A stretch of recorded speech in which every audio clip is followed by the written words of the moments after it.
चलिए बढ़ते आगे, जहां बिजली विभाग गर्मियों के मौसम में ट्रांसफार्मर जलने या तकनीकी खराबी की तुरंत समाधान करेगा। हरियाणा के ऊर्जा परिवहन एवं श्रम मंत्री अनिल विज ने बताया कि ट्रांसफार्मर बैंक स्थापित होगा।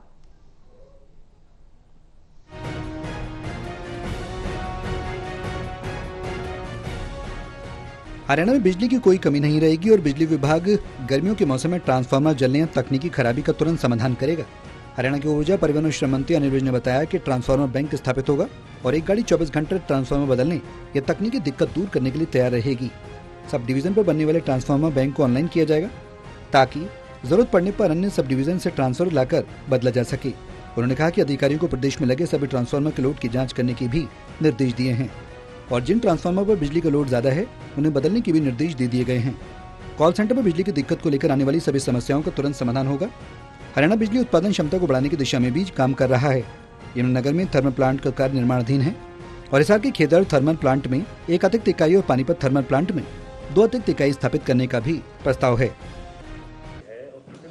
हमारे पास पर्याप्त बिजली है और हम आने वाली गर्मियों की बाकायदा तैयारी कर रहे हैं। उसके लिए हमने सारे जो ट्रांसफार्मर्स हैं हमारे वो भी ऑगमेंट करवाए हैं कि अगर कहीं पर लोड ज़्यादा है और कम पावर का ट्रांसफार्मर लगा हुआ है तो वो मैंने सारे बदलने के लिए कहा।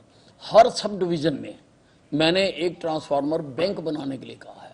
हर सब डिवीज़न में ट्रांसफार्मर को कैरी करने के लिए एक गाड़ी रेडी रखने के लिए कहा मैंने। सरकारी नहीं है चाहे हायर कर लो, लेकिन गाड़ी होनी चाहिए कि अगर कहीं पर कोई तकनीकी खराबी आ जाती है, जहाँ कोई जल जाता है, ज़्यादा तो यही होता हमारा, जल जाता है तो वो इमीडिएटली रिप्लेस हो जाए। किसी प्रकार की हमारे पास सफिशिएंट बिजली है और हम लोगों को उस प्रकार से देते रहेंगे। बिजली विभाग के अधिकारी को सस्पेंड करने पर ऊर्जा मंत्री अनिल विज ने कहा कि यदि कोई अधिकारी जनप्रतिनिधि का फोन नहीं उठाएंगे तो उसके खिलाफ कड़ी कार्रवाई की जाएगी। लोकतंत्र में जनप्रतिनिधि जनता के नुमाइंदे होते हैं और जनप्रतिनिधि ही जनता की बात सरकार और अधिकारियों तक पहुंचाते हैं। देखिए, ये हम किसी हालत में बर्दाश्त नहीं करेंगे कि किसी एमएलए, एमपी या मिनिस्टर का कोई अधिकारी फ़ोन ना उठाए।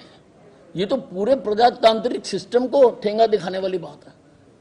हमारे सिस्टम में जो प्रजातंत्र हमने अंगीकार किया है पार्टीशन के बाद, उसमें रिप्रेजेंटेटिव फॉर्म ऑफ गवर्नमेंट है। लोग अपने नुमाइंदे चुनते हैं और वो फिर नुमाइंदे आगे रिप्रेजेंट करते हैं उनको।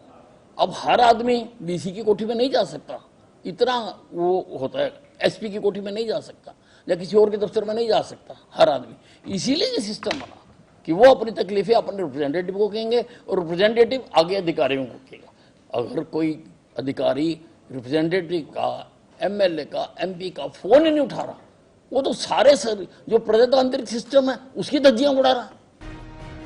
वहीं कांग्रेस की तरफ से नेता विपक्ष का चयन नहीं होने पर विज ने कहा कि हरियाणा में विधानसभा चुनाव हुए कई महीने हो चुके हैं, लेकिन कांग्रेस अपना नेता तय नहीं कर पाई क्योंकि कांग्रेस की निर्णय लेने की क्षमता कमजोर हो गई है।